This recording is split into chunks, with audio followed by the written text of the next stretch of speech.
15.1 का question number 2। Question में दिया है 1500 families with 2 children selected randomly and the following data were recorded.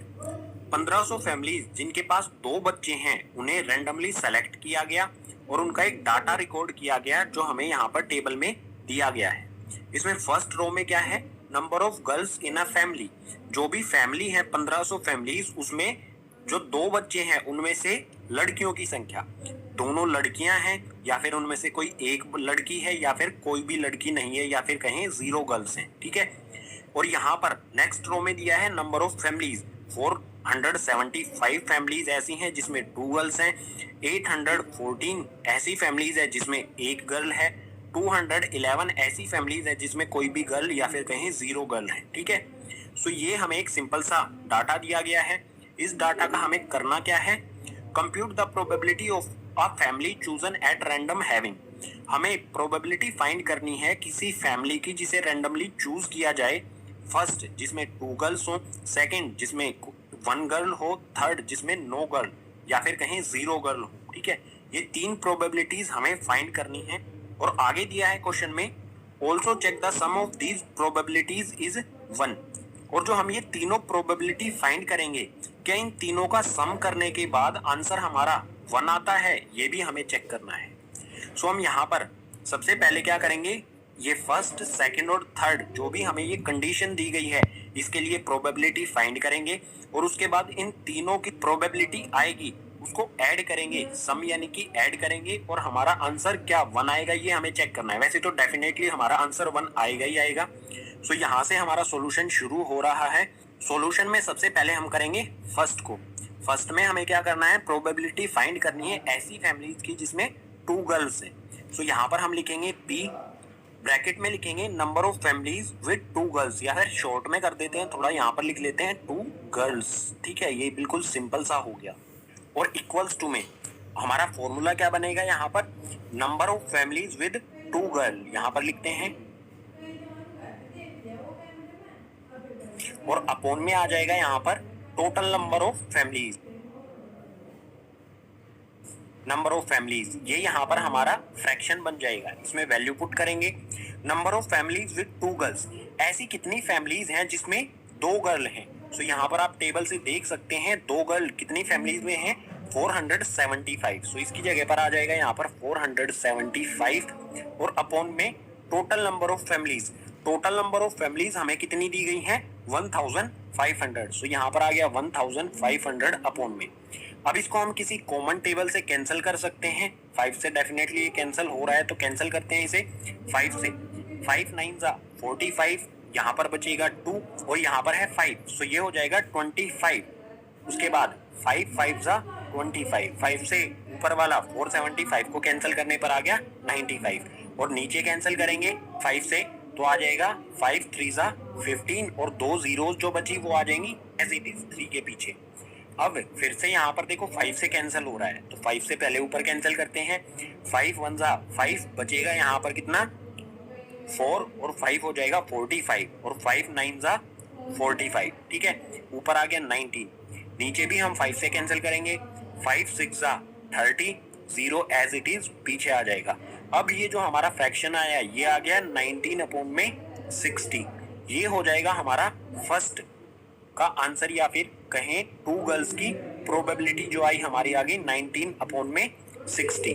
अब जो हमारा ये आंसर आया है इसको मैं यहाँ पर लिख लेता हूँ क्योंकि हमें लास्ट में ऐड भी करके देखना है ना हमारा आंसर 1 आएगा यानी। फर्स्ट का आंसर आया है हमारा 19 अपॉन में 60। अब सोल्व करते हैं सेकंड को, या फिर कहें सेकंड की प्रोबेबिलिटी फाइंड करते हैं। सो सेकंड में हमें प्रोबेबिलिटी फाइंड करनी है 1 girl, number of families with 1 girl. So probability of 1 girl bracket में हमने यहाँ पर लिखा, फॉर्मूला क्या बन जाएगा हमारा, इक्वल्स टू में number of families with 1 girl, S नहीं आएगा यहाँ पर, ठीक है, 1 गर्ल और अपॉन में टोटल नंबर ऑफ फैमिलीज। सो ऐसी कितनी फैमिलीज हैं जिसमें एक गर्ल हो, ऐसी फैमिलीज हैं 814। सो यहाँ पर आ जाएगा हमारा 814 और अपॉन में total number of families. Total number of families हैं 1500। सो ये आ गया 1500। अब यहाँ पर देखो 2 से ऊपर और नीचे दोनों जगह हम कैंसिल कर सकते हैं। सो कैंसिल करते हैं 2 से, 2 4 यहाँ पर हो जाएगा 8, 1 बचेगा 1 2 के टेबल में आता नहीं है तो उसकी जगह पर आ जाएगा 0। उसके बाद ये हो जाएगा यहाँ पर 1 और 4 14, 2 के टेबल में 14 आ जाएगा 7 पर। इसी तरह से नीचे भी कैंसिल करेंगे 2 से, 2 के टेबल में 2 7 14, बचेगा यहाँ पर 1, 1 के पीछे 0 लगेगी ये वाली तो हो जाएगा 10, 2 5 हो जाएगा 10। अब एक और 0 बची है यहाँ पर, वो 0 एज इट इज यहाँ पर पीछे लग जाएगी। सो जो हमारा फ्रैक्शन बना या फिर कहीं प्रोबेबिलिटी हमारी आई वो आ गई 407 अपॉन में 750।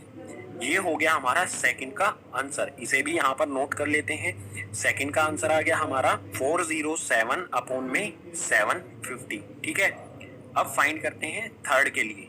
सो अब है थर्ड में हमें प्रोबेबिलिटी निकालनी है नो गर्ल, ऐसी फैमिली जिसमें कोई भी गर्ल नहीं है। सो यहाँ से हमारा थर्ड शुरू होता है।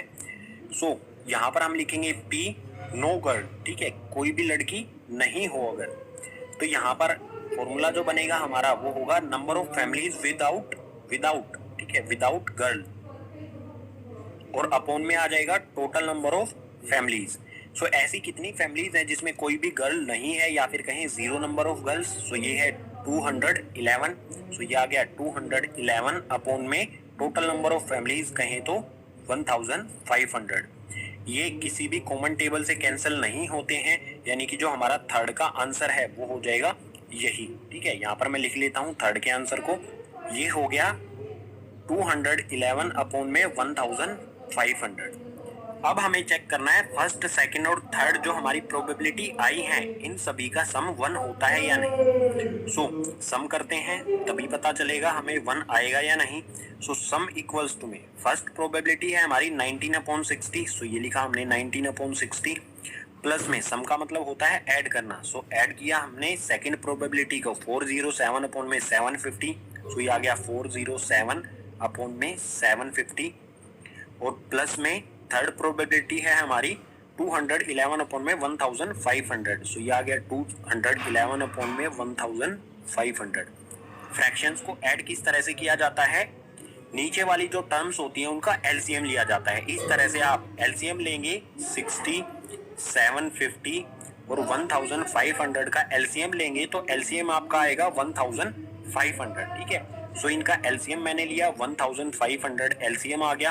आप चेक कर सकते हैं इस तरह से एलसीएम लेकर के। ठीक है, ऊपर क्या आएगा, ऊपर देखो सिंपल सा कॉन्सेप्ट है, जब हम एलसीएम लेते हैं 60 के टेबल में 1500 कब आता है 25 टाइम्स पर। सो जो 25 टाइम्स पर आता है उसको हम 19 में मल्टीप्लाई कर देंगे। सो यहाँ पर आएगा 19 मल्टीप्लाई में 25। सिंपल हम क्या कर रहे हैं, फ्रैक्शंस को ऐड करते हैं ना एलसीएम लेके, वही कॉन्सेप्ट हम अप्लाई कर रहे हैं। इसी तरह से यहाँ पर है 750 के टेबल में 1500 आता है 2 पर। सो इसके ऊपर वाली टर्म को उसी से 2 से ही मल्टीप्लाई कर देंगे। सो यहाँ पर प्लस में 407 मल्टीप्लाई में यहाँ पर आ जाएगा 2, और 211 को हम किससे मल्टीप्लाई करेंगे 1 से। 1 से मल्टीप्लाई करने पर यही रहेगा, इसलिए 1 से मल्टीप्लाई करने का इसका कोई मैटर नहीं है क्योंकि वैल्यू सेम रहती है मल्टीप्लाई करने पर।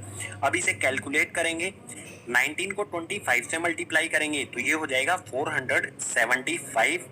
उसके बाद प्लस का निशान लगाएंगे। उसके बाद है यहाँ पर 407 को 2 से मल्टीप्लाई करेंगे तो ये हो जाएगा 814, और प्लस में 211 और अपॉन में एज इट इज आ जाएगा 1500। अब इन तीनों को, ऊपर वाली टर्म्स को, यहाँ पर इन तीनों टर्म्स को ऐड करेंगे तो आ जाएगा 1500, और नीचे क्या है 1500 पहले से ही है, कैंसिल करेंगे यहाँ पर तो आ जाएगा हमारा 1। तो हमें ये चेक करना था कि जो हमारा फर्स्ट, सेकंड और थर्ड